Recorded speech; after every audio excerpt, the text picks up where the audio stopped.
maker. Here joining us in studio is Lisa Ray. Lisa's so excited about this project. Thank you so much for joining us. I am. I'm excited to be here back with you, Mohit. Okay, so let's get right into this. Veteran yes, of your it's true. You have, interviews. 4 or 5 times. No, this is the 4th interview I've had with you. I've had the pleasure to do with you, and it's only because you keep pumping out all these great films. Pumping out. Yeah. Is that a good word to use? No, it is. It is, but it maybe? also, yeah, I think turning. Well, because to me that implies that you're, it's like a factory. That's more. That's more Bollywood. Right. Bollywood pumps out films. Okay, so let's get right into the world unseen. Yeah. Had you read the book prior to reading the script or hearing about the script for this? Yeah, I did. It's actually it's kind of an interesting genesis because when I was a drama school student in London, is the very first time when I met Hanan, the producer of the film. Oh. And this was before they had a director attached, but they were sort of pre-casting. Mm-hmm. And I was so green, I had no clue what it meant to, like, be called in on it wasn't an audition, but it was a meeting, but I hadn't even read the script. Oh. So I sat down in front of her and, and we had this little chit-chat, and then finally she sort of divined that I had no clue what the story was about. Right. And but I'm very open, so I was like, yeah, I haven't read the script, but you wanted to meet me, so here I am. And so how many years later did the project actually come to fruition? And then cut to, I guess it's not that long, but 3 or 4 years later, we were actually working on the film. Okay. So, but in between, after that meeting, I went home and I was very particular about reading the novel that the script is based on, and then obviously eventually the script.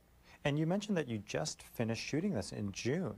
Yeah. And now here we are in September. It's incredible and unheard of, really. Yeah, Now, Sheetal Seth, your co-star in the film, or one of your co-stars in the film, has had a similar approach to picking roles. She's picked very different roles. She's done a lot of TV in the U.S. as well. What was the chemistry like between you guys on set? Well, we were, I enjoy being around actors. I'm a sponge or a vampire, whichever way we want to look at it. I love to just watch other actors' processes. So, this was an intense film. I mean, to be honest, I was very much in character through most of the film. So in between shots, I kind of just kept to myself. Mm-hmm. But I loved working on this film. And you had a chance to actually go back to South Africa to shoot. And you've had chances to shoot now, I guess, in Europe or in India and South Africa and in Canada. Yeah. As an actor, how's non-stop for the last little while. What's that experience like as an actor? Is it a blessing? Would you rather just shoot in studios somewhere? No. I love it. I relish it. And I kind of put the intention out there, or the message out there, that, I really enjoy that because it gives me an opportunity and a great insight into a completely different culture or way of life. It's really important to be on location. But, add to that, I've also been very nomadic for most of my life. So I'm very used to being in completely new situations, and I'm very adaptable.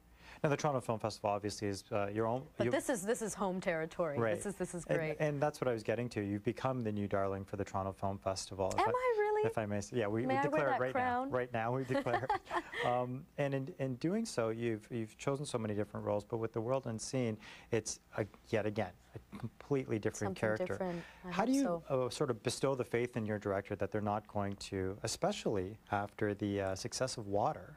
How do you sort of put that assurance in a director that they'll I have no clue. We have no control as an actor, but that's why I invest in the process. For me, it's extremely important. And you see, really, I have only been professionally acting for 3 years, so I'm hugely blessed. Like, I would say, really, drama school I finished in September 2004. So post Bollywood Hollywood? That's post Bollywood Hollywood. Okay. Bollywood Hollywood, I mean, it was a fantastic experience, and I had Deepa at sort of guiding me, but I had no clue what I was doing, So I took it upon myself to really invest in myself and in the craft. So that's why I say, really 3 years.